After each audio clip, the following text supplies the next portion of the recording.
Vamos analisar então aqui o layout do arquivo ACJEF.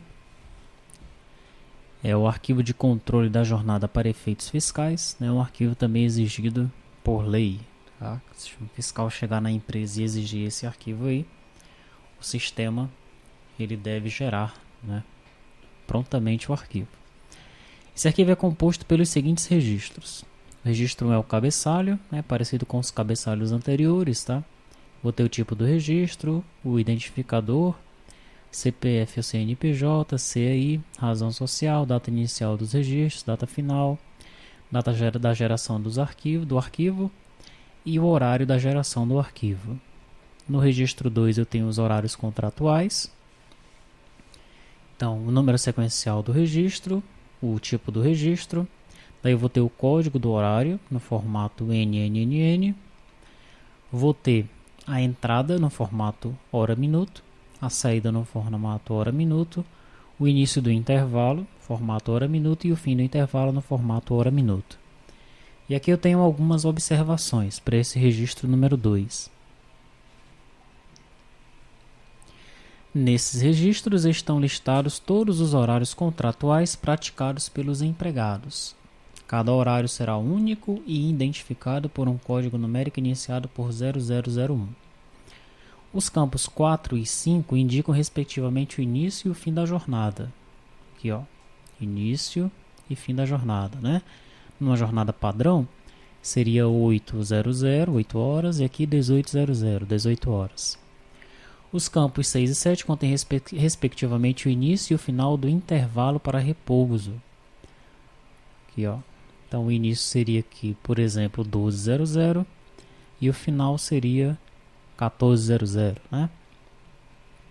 Caso existam horários com mais de um intervalo para repouso ou alimentação, que não façam parte da duração da jornada, deverão ser inseridos após a posição 30 campos adicionais indicando o início e o fim de cada um desses intervalos suplementares, no mesmo formato dos campos 6 e 7. Por exemplo, caso um horário contratual contenha 2 intervalos, além dos campos acima descritos, existirão os campos 8 e 9, contendo respectivamente o início e o final do segundo intervalo. E aí complica um pouco a nossa vida, né? Porque no lugar de nós termos aí um layout fixo para gerar o nosso arquivo, o layout ele é dinâmico. Eu posso ter aqui outros conjuntos de campos, dependendo aí do número de intervalos que existam. Se existirem 2 intervalos, eu vou ter aqui mais 2 campos, o 8 e o 9. Se existirem 3 intervalos, eu vou ter mais 4 campos, o 8, o 9, o 10 e o 11. Ok? Eu tenho um registro de detalhe, que é o registro 3.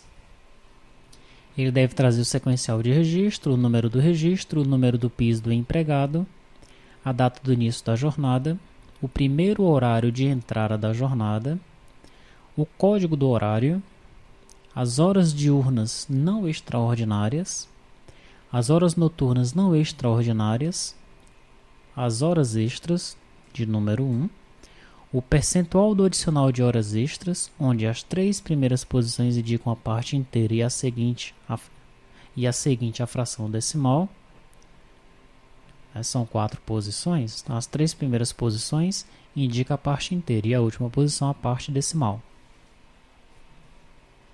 A modalidade da hora extra 1 é assinalado com D se as horas extras forem diurnas e N se forem noturnas. E aí eu tenho esse conjunto de campos para a hora extra 2, tenho esse conjunto de campos para a hora extra 3 e tenho esse mesmo conjunto de campos para a hora extra 4, tá?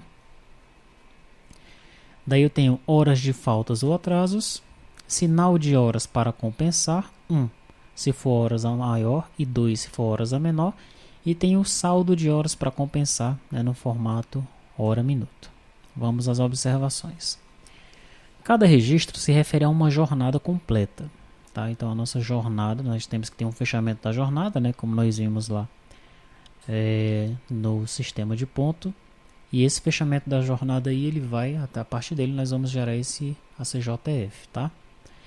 Existem 4 conjuntos de campos, hora extra, percentual do adicional, modalidade, para serem utilizados nas situações em que haja previsão em acordo, convenção de percentuais, diferentes para uma mesma prorrogação. Por exemplo, até as 20 horas, adicional de 50%. A partir das 22 horas, adicional de 80%. Das 20 horas, adicional de 80%. Caso existam horas extras efetuadas, parte na modalidade diurna e parte na modalidade noturna, cada período deve ser assinalado separadamente.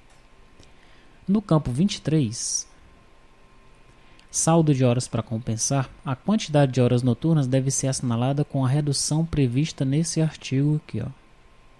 Tá? Então tem que fazer lá um cálculo, né? Dividir 7 por 8, porque uma hora noturna ela é menor do que uma hora diurna, né? Prevista aí na lei, tá? Finalmente nós temos o último registro, né? Que é o trailer. Aí nós vamos inserir o número sequencial e o tipo do registro, que é o 9, tá?